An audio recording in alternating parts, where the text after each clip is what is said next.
You're listening to Interactive Wrestling Radio, featuring the Interactive Interview, courtesy of WrestlingEpicenter.com. Welcome back to Interactive Wrestling Radio. Joining us on the Newsmaker line now for the second time, first time since 2011, is a gentleman who just put out his memoir. And we'll talk a little bit about that and a couple career highlights as well. I'm talking about the winner. That's how I think of him best. The winner, Barry Horowitz. Are you with me, sir? It is a pleasure to be with you, James.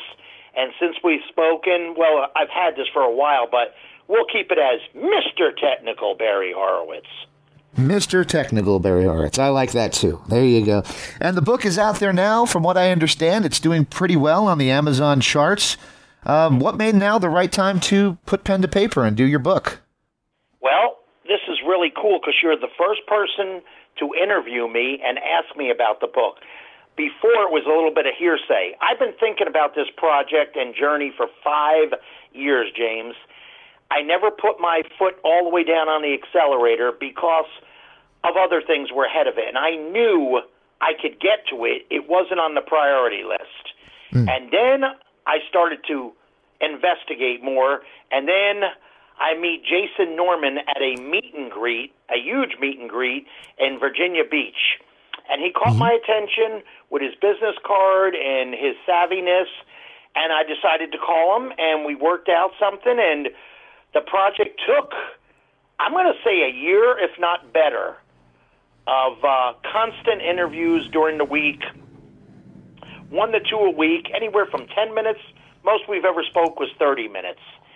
And, yeah, I've always wanted to do a book. I've been in the business, and I just didn't want to be the same old, oh, wrestler's got a book, oh, wrestler's got a book, and buries people in this, or whatever. I just wanted to make it a little bit of my whole journey, my whole life, my whole everything, where it started, what I'm doing now, and whatnot, and, compliment the people that helped me go through my journey. Absolutely. These are the people that taught me what to do and not to do. So they're high on my list. I don't care if they did one thing for me, they made my list. As far as the people that were either cruel or did things to me, I don't even put them over. I won't. They're not going to be in my book. I wouldn't put them over to you. They're useless and worthless, so why put them over? I don't have time for people like that. Yeah, that's one thing that Jason Norman said. He said that you were a complete, because his other book, for those who don't know, was New Jack, and New Jack was kind of the, I guess if there was ever an antithesis of one another, it would be you and New Jack. And New Jack was a wild guy, there you go. And so he had the experience of working with both sides, but he said you weren't reserved, but that you had a couple people that you didn't want to name names because you said they didn't deserve it. And kind of what you just said. It's tricky with a book. Think about it. If you're going to mention people, let's just say for instance, I'm going to mention Rufus R. Jones and Jimmy Valiant when I drove with them for at least 2 years on my first territory, my first book, my first territory, and my first full-time. I was working part-time and here and there for Vince Sr., and also I was working here and there independently, getting my feet wet in Florida. So when I went into Crockett Promotions, here comes the full-time career starting. I was averaging probably 5 days a week, and these guys helped me, and they're mentioning. Now, some people are mentioning other guys in their book because they want you to think they're best. Let's just say, and I don't mean nothing bad about this, let's just say in the pecking order, you're number 2, but Hulk Hogan is number 8. You just feel like saying, oh, I was in the same locker room. I don't need to do that. I don't make rubs to impress my fans. Okay, so I'm going to say people that are legit, that's something like I said, or Johnny Weaver or Jay and Mark Youngblood. I'm going to say them. They've helped me, and that's it. Now, there's people that I don't mention. I don't want to put them over. I don't care for them. They did me wrong. It's all negative. So why put him over? Oh, are you there? I'm here. Yep. Oh, you broke up just a second there. I did hear everything you said. I think it just cut off on over, so good timing. Yeah. So going back to it, you mentioned wrestlers who have books out. Another wrestler who was in the same locker room as you for a while that just joined me fairly recently was Dale Wolf. And we talked a little bit about the term jobber, a word that I don't like.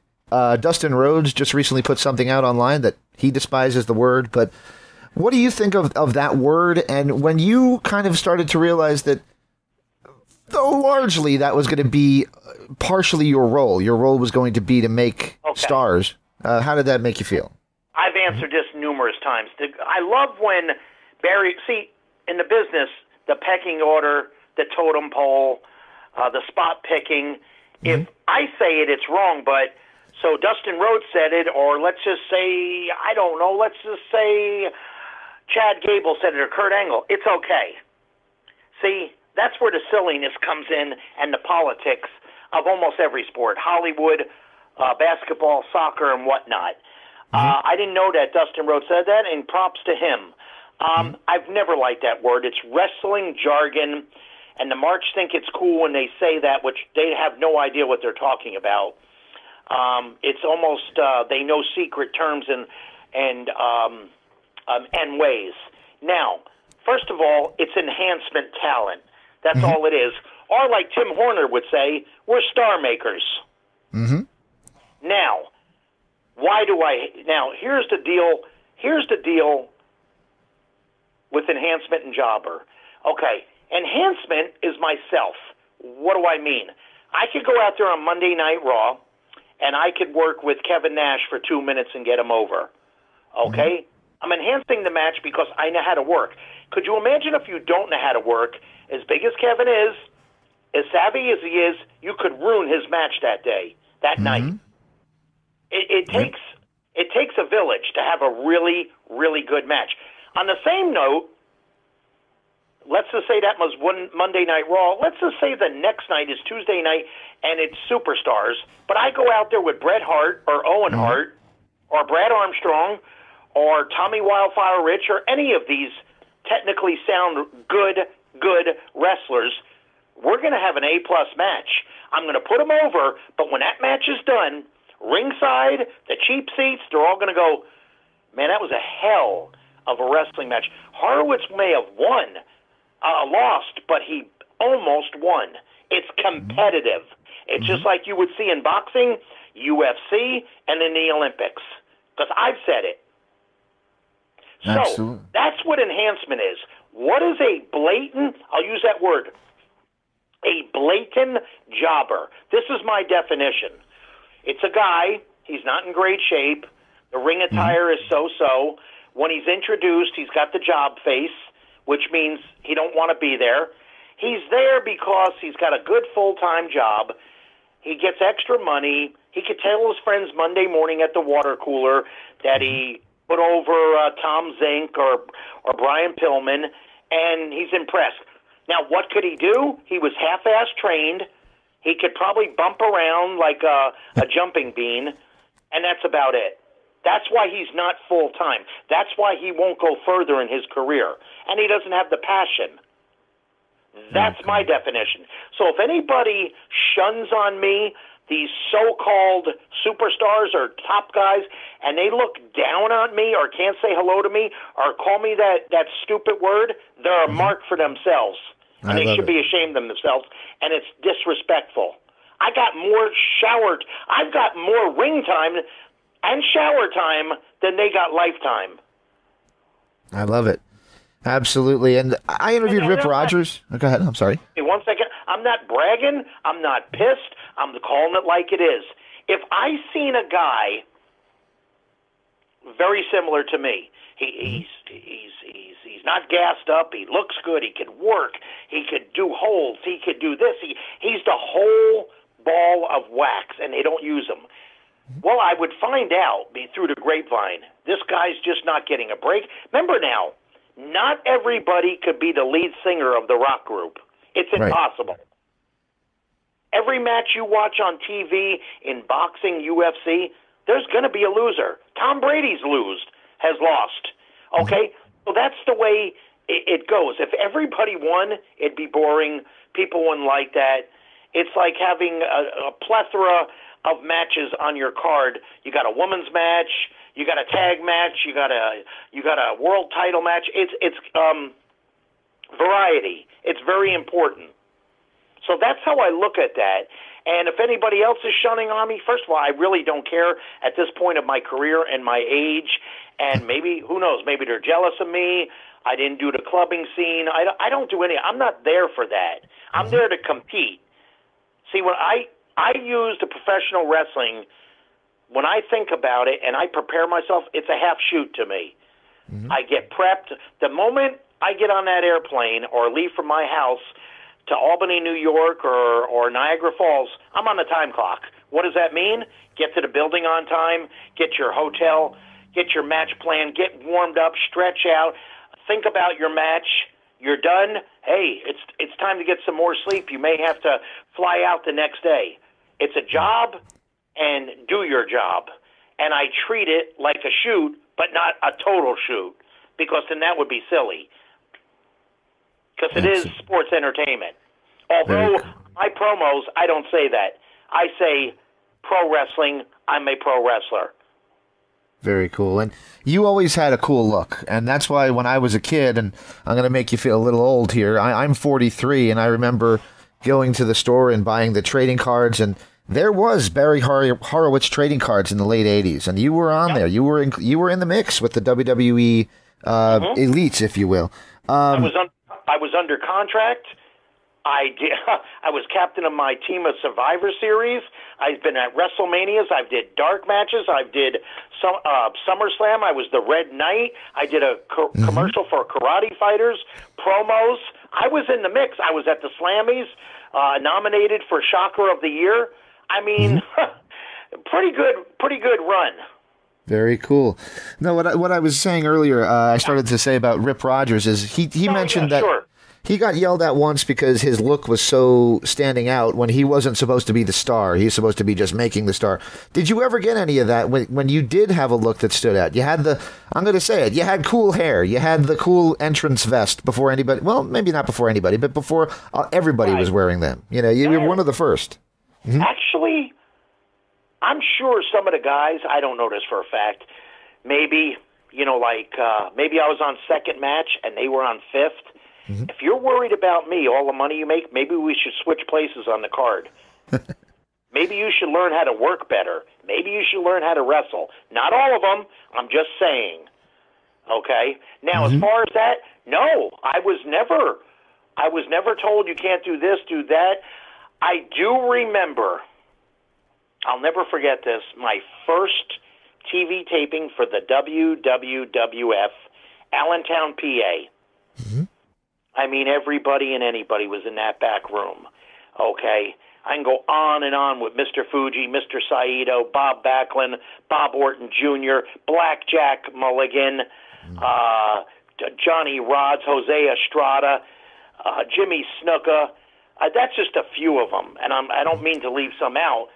But so we're going out there, and Gorilla Monsoon comes up he stands in front of us, and it's me, a guy named Jeff Craney, which I have not seen since probably when I left there in 81, 82. Okay, so I don't know what happened to him.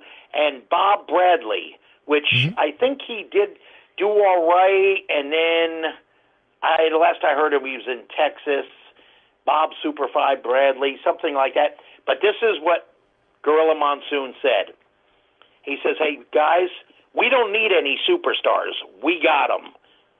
So what that means is you let them do their crap, and that's that. Now, if I did too much, like not fighting back enough, I was told. And I was told by some pretty good company, Bob Backlund, Don Morocco, some other guys that cared about me. Like, I'm picturing these guys in their mind going, this kid's 21, he may go somewhere. That's what I'm thinking. I was helped by the Grand Wizard, Lou Albano, Fred Blassie. I mean, Vince Sr. sent me to Crockett. He made the phone call. Mm-hmm. If he didn't, maybe somebody made it for him or whatnot. I was supposed to go to Portland, Oregon via Jimmy Snuka. It was filled. Oh. And I'm almost glad I went to the Crockett's because, man, I learned a lot. A lot of rules, a lot of wrestling, different people there, different people in charge. Whatchamacallit? Oh, my God. George Scott. Mm-hmm. And Gene Anderson. Old Gene Anderson. Beaver. Okay. So anyway, it was. I'm glad I went there, and I stayed there 2 years. Very cool. And you mentioned it. I promise we will circle back to the book. That is the purpose of the interview, is to talk about the book. But there, you mentioned his name already, Bret Hart. You wrestled as Bret Hart. I'm not going to ask you that question. I'm sure you've been asked it a million times. But have you heard that Bret says in a signing that he believes you belong in the WWE Hall of Fame? And what does hearing that make you think and make you feel? First of all, I've heard that about in the last 3 years at least 50 times. In fact, then I'm 51. There we go. Book. It was quoted in my book also. Awesome. What do I think of that? Yes, sir. Well, excuse me.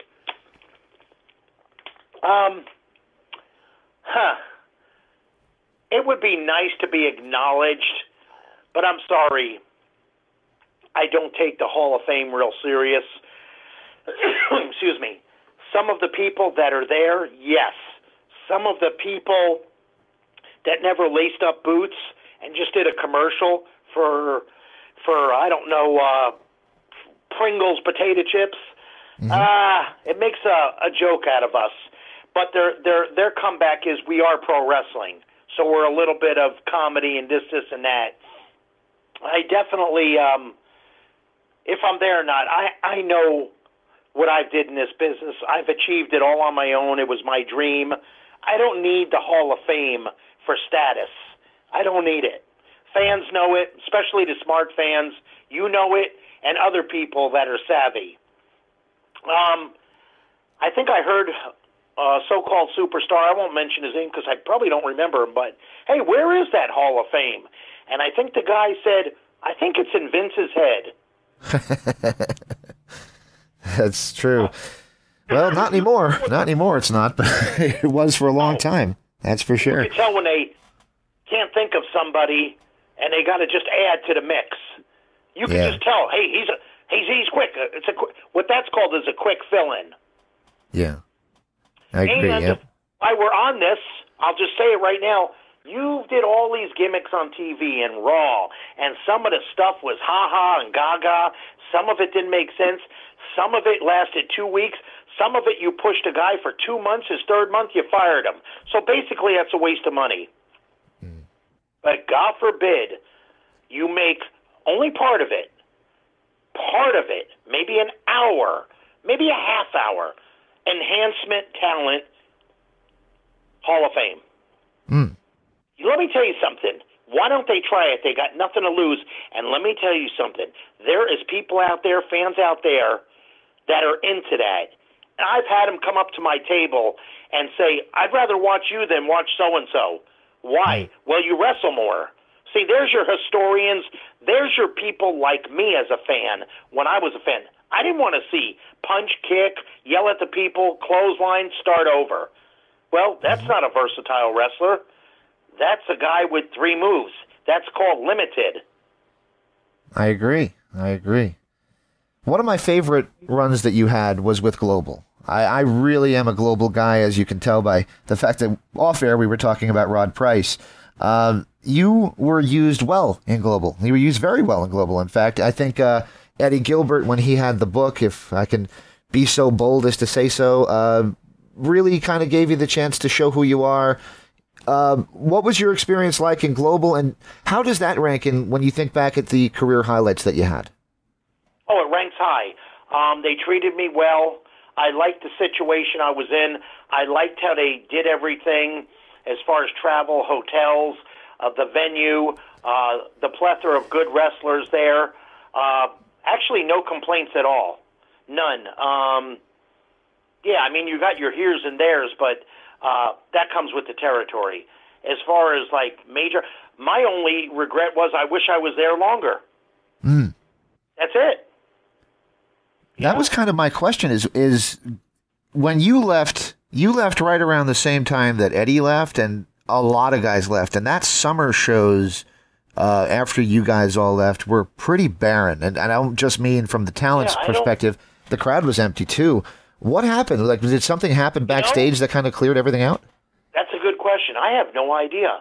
I left, and I just can't remember the specifics of this conversation. I can't remember, like, why did I leave, or why did I go, or wasn't I not booked, or I got busy in the WWF. I really don't remember. Sure. But it wasn't on my, like, I didn't get, like, fired, or I wanted to leave. It was none of that. I really don't know the conclusion of that story. It wasn't that bad because I really, really remember it. So, very cool. I mean, well, yeah. Yeah, and you mentioned you were doing more in WWF, and of course you've talked about this a million times, but you had that run where they gave you the win over Skip of the Body Donnas, and that was huge. I mean, that was huge. You were really over, and how did you enjoy getting the opportunity to, at long last, really get to win and be in the mix in the WWF at that point? I didn't let it get to my head, but in my mind, I said, wow, finally, perseverance paid off. You know how many times I could have left there, and it would have never happened? That's why I always say, and people use it for a catchphrase, but I use it for a shoot, never give up. Never, ever. I'm still never giving up on different things. I'd love to be a coach backstage in one of these billion-dollar companies, and if it's not them, million-dollar companies. I think I would add some. I'd be some more vegetables in the stew, if you would, you will. Yeah, yes. I think I could come up with ideas. I see guys that are back there that can't lace my boots, that I never heard of, that never even worked for these companies, that never had my career. Maybe it's who they know in the clique, or I really don't know. Yeah, I would love to know the qualifications, because I'd say I checked. I'm not trying to put myself over. I'd say I checked the box for everything. I think so. I agree, and I'm not just kissing up either. And this is degrading to say, but do I need a tryout, James? Do you need to try me out? Well, go for it, because I'll tell you what. You want to try me out? I'll work for 6 months for free. But when I win that, you're going to pay me. And don't come up with some lame excuse either. Shoot with me. It's a shame I have to say this. I need a fucking tryout. So I'm going to throw you a random kind of question, and I hope it doesn't offend you, but there was a actor named Barry Gordon who was on an episode of Three's Company, and he ended up being a really successful actor, voice actor and all that. But in that episode, they really played up the fact that he was Jewish, and there was a lot of maybe borderline anti-Semitic stuff.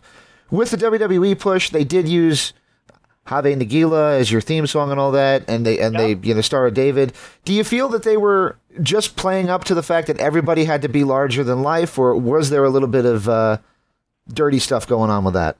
No, I don't think so at all. I think what they did, you got Barry Horowitz, my shoot name. Why not? They did everything. They did the Russians, they did Germans, they did this, they did that. They're casting me as a baby face. Never pushed it on me. Never said anything derogatory. Now, remember now, there's a lot of Jewish people in that office, starting with Howard Finkel. Okay, excuse me. And, no, never pushed. In fact, this is a little behind the scenes. The late, great Chief Jay Strongbow, when they were designing my trunks, they were putting stars all over it. Chief says, this is his religion and nationality. It's not like you're a hippie and you're doing a hippie gimmick and you need a shitload of peace signs. Right. So respect it. And he goes, You put one Jewish star, Star of David, either on the right hip or the left hip. That's it. You don't need to drown it or overkill. That was his idea. He made the costume designers remake them. And I'm glad. He's totally right. It's like coming out like an Orthodox priest or a true blue Catholic, and you got crosses all over the place. You don't do that. This isn't some hip-hop show or something on a reality show TV. This is for real. This is your nationality or religion, however you want to play that. Mm-hmm. So they used that music. I liked it. I think the fans liked it. No, I didn't see any racism, anti-Semitic, and I didn't. And if I did, I would have probably addressed it. Or, depending on where it comes from, don't even put it over.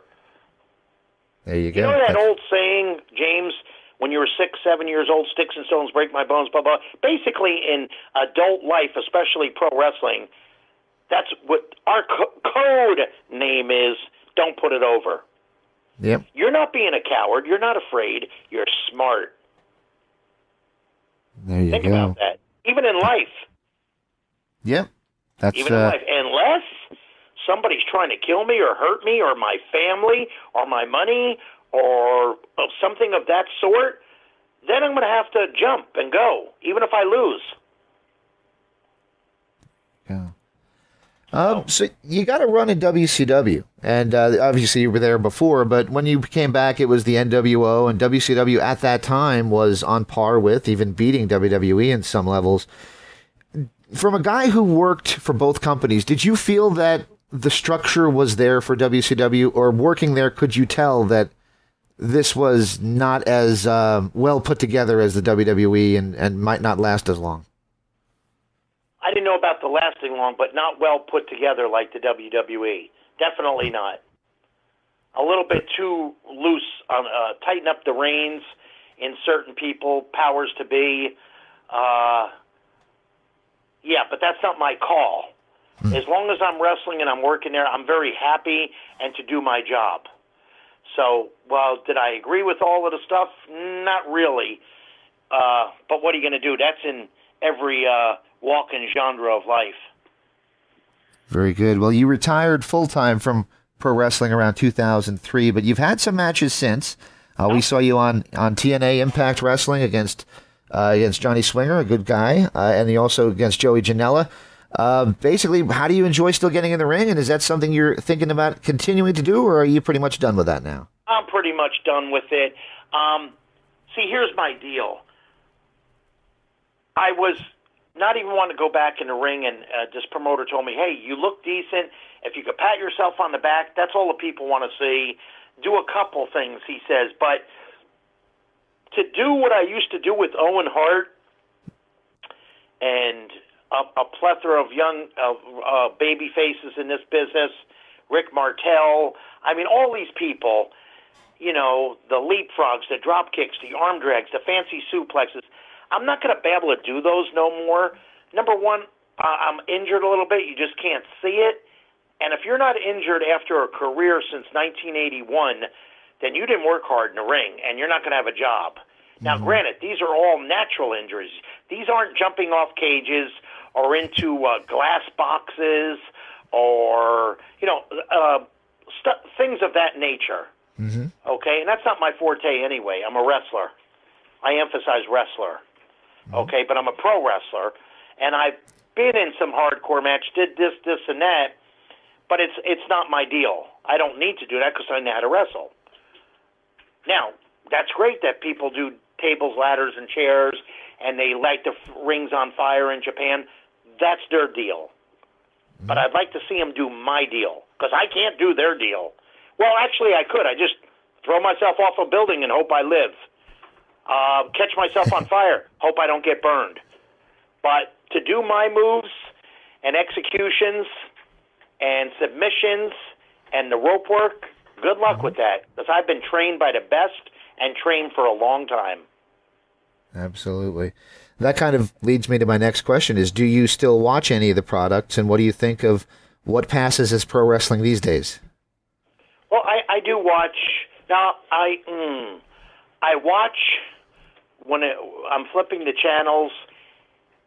If I see somebody that's doing a good promo, I stop and listen to it. I like to. Now, I'm just going to use these two combatants just for an example. Okay, if I'm flipping the channels and I see Bobby Roode or I see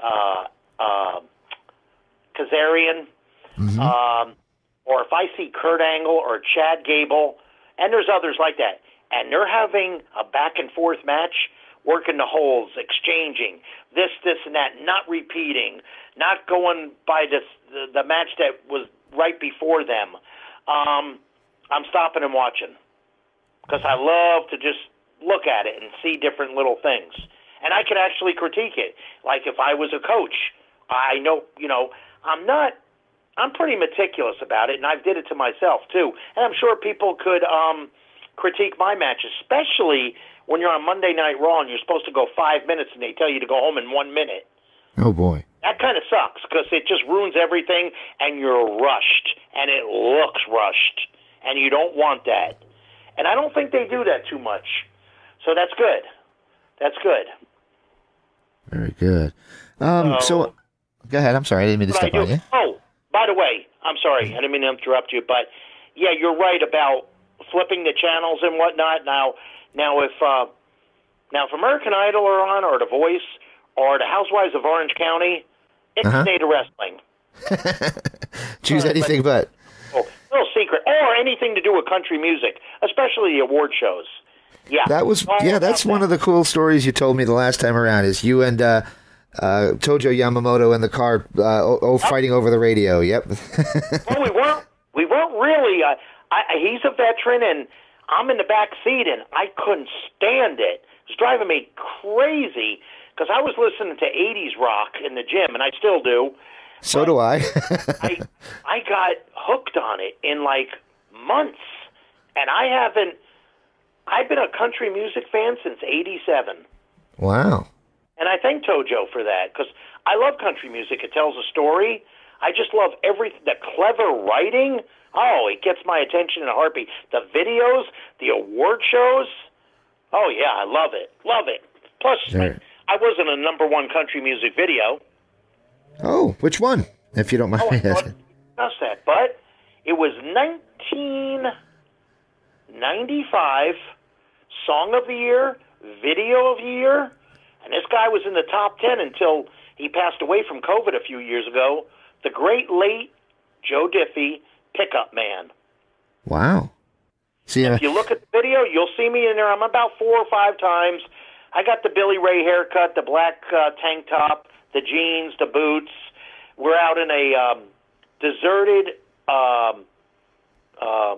it wasn't established anymore, drive-in in Lewisburg, Tennessee, or Lewiston, Tennessee. And, we started about 7:30 at night, did that till about 11, and then they worked through the night till about 3:30 in the morning. But the song is cool, the video is cool, and that's got a heck of there's a lot of catchy phrases in that. Basically, it's clever songwriting, and I don't know of anybody that does clever songwriting better than country music. When they're telling a story or making a joke or something real, you go, oh, I can relate to that. It's real. It's America's music. There you go. That's I'm more with you on the I'd be more arguing with you to put on the 80s rock, though. That's kind of more my speed. I agree with you. And and living in Nashville, which I hopefully return because I am a Floridian. When you live in Nashville, Music City, USA, Tennessee, you're in God's country. Yes, sir. Very pretty place to be. Absolutely. Oh, hell yeah. So I interviewed your co-author, Jason Norman, yesterday, and one of the things I asked him at the end was, what is one of the stories that caught his ear about, or regrets of sorts that you might have had about wrestling? And he said that it was you never getting the chance to wrestle Hulk Hogan. Thought that was an interesting story because you guys never really crossed paths on television. do you would you like to speak on that? What was the reason that you guys never did cross paths, and do you really do have that as a regret? Could you go over that one more time? Because something. Yeah, I'll phrase that in the form of a question. All right, let's try again. So, Jason Norman mentioned that one of the things that struck him about doing the book with you is that you never had the chance to wrestle Hulk Hogan in spite of wrestling, even though it's a taboo word, the Ultimate Warrior, and a whole lot of other guys of his level. I guess he mentioned that, Lanny Poffo got to wrestle Hogan, Boris Zukov got to wrestle Hogan. How come Barry Horowitz never got to wrestle Hogan? Okay. I think maybe he got that misconstrued or turned around. I don't care. I never cared if I wrestled. No. Granted, I would love to wrestle certain people. I got to wrestle Paul Orndorff, which I always wanted to, 2 or 3 times. I would have loved to wrestle Kurt Angle. Mm-hmm. A lot of people that I wanted to wrestle, I did. And then there's some I didn't want to. But as far as, hey, did you miss not going to wrestle with Hulk? No, nothing against them. It's not a, and I don't mean to tarnish them or nothing like that. It's not a big deal. It really isn't. I never, regretted it or dwelled on it. I don't even know what kind of match we would have had. We would have thought of something, but yeah, sure, it would have been nice.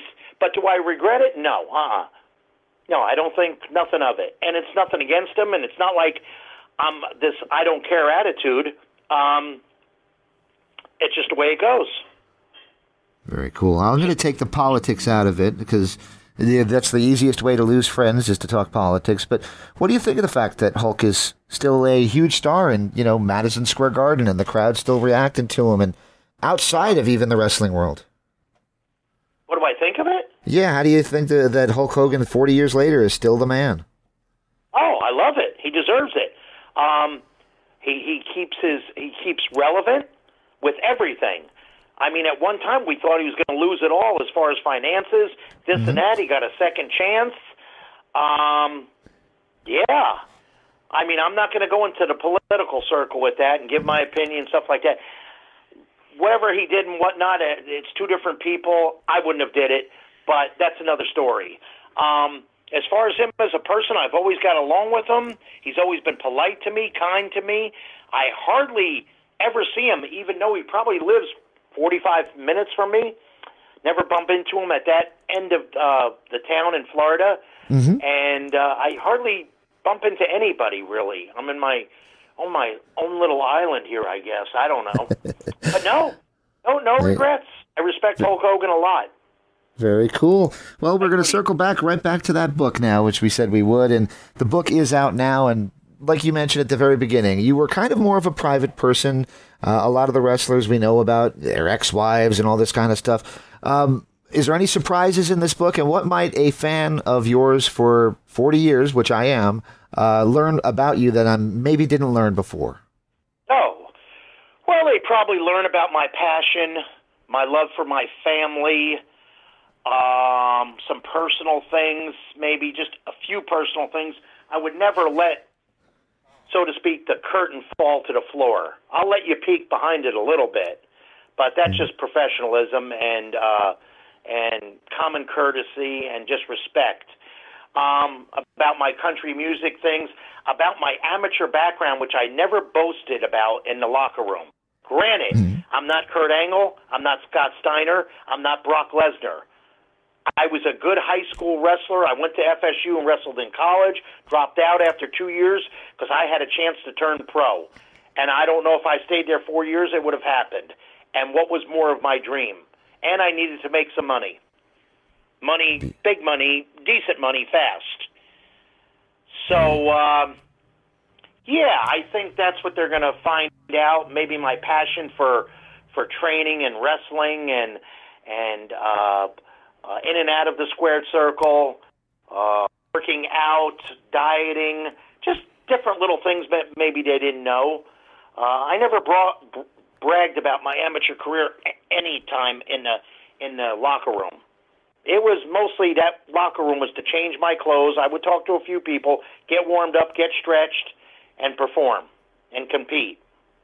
Very cool. So, yeah, it's nothing personal against any of the guys, and the guys that were kind of a horse's ass or whatever you want to call it, yeah, I just didn't associate with. I don't surround myself with idiots.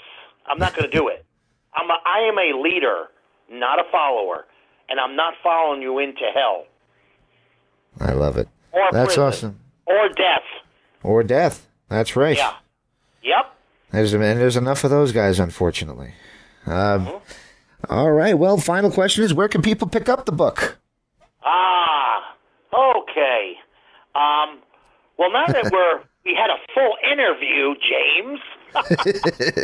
You got me. You know that, right? Yes, sir. Okay, I can tell you that off air. It doesn't matter. It's not a big deal. But you could get the book from Amazon, and I'm sure anywhere, as long as you Google in probably a search engine with the name of my book, it's going to go all over the place. And, Yep. of course, whatchamacallit, excuse me 1 minute. God, I always get, I don't know why I do that, but McFarlane Publishing, your key ones, McFarlane Publishing and Amazon, but here's the big one. When I do these meet and greets and you're there at the meet and greet and you got your book, I'll probably charge you for a signature, but I will give you a free bonus because you brought the book and you bought it. But you could take a picture with your phone, me and the fan, and the book for free. Beautiful. That's awesome. And then, if they don't have the book, they could buy the book for me for $30 and $35 with a signature. That's awesome. Well, a graphic you post a lot. You say, if you saw this wrestler, your childhood was awesome. And I will tell you that thanks to guys like you, my childhood was awesome. So thank you for taking the time to do this. And I can't wait to read the book. I got it on order, and I can't wait to get it in my hot little hand and read all about your life. Wrestling Radio. Interactive Wrestling Radio. Interactive Wrestling Radio. Interactive Wrestling Radio. Interactive Wrestling Radio. Interactive Wrestling Radio. Interactive Wrestling Radio. Oh, for us. Featuring the interactive interview. Interactive interview. Interactive interview. Interactive interview. Interactive interview. Interactive interview. Interactive interview. Oh yeah. Formerly The Blaze. The Blaze. The Blaze. The Blaze. The Blaze. The Blaze. The Blaze. The Blaze. The Blaze. The Blaze. The Blaze rock. Yo, Maniacs, so what you gonna do when the Blaze of Mania runs wild on you? On WrestlingEpicenter.com. Wrestling Epicenter. Wrestling Epicenter. Wrestling Epicenter. Wrestling Epicenter. Wrestling Epicenter. The Wrestling Epicenter. Don't get off. And now we shamelessly name drop from our history. The Wrestling Epicenter would like to apologize for the following. All right, everybody. Viva la raza. Viva la raza. Hey, y'all. Hello, ladies. Hey guys, we had a lovely conversation. First lady. Absolutely. Oh, look at me. She's so kooky. Be there. Where else? Interactive Wrestling Radio. Wrestling. Epicenter. Oh my God, you win! Love being interactive. I was not shooting. Yeah, I almost missed my fan. Breaking neck. I got 2 words for you. I've heard a lot about you guys. Let's go. I see my language. You're going to go to the shop. Don't be a no. Into the many. No nerves. That was great. It's going to be cool. What it's all about. The purest point of view. The living legend. Roger Rowan. Arrogant. You're listening to me. Instead of statement, I'm talking to you. So lonely without you. In the land of extreme. Testify. Nevermore. Interactive interview. I'm not just the best. Interactive interview with a plastic You head. earned the right. Nobody. You better keep listening. Thank you very much. Controversy creates cash. Professional Made wrestling. in the USA, baby. Memphis wrestling.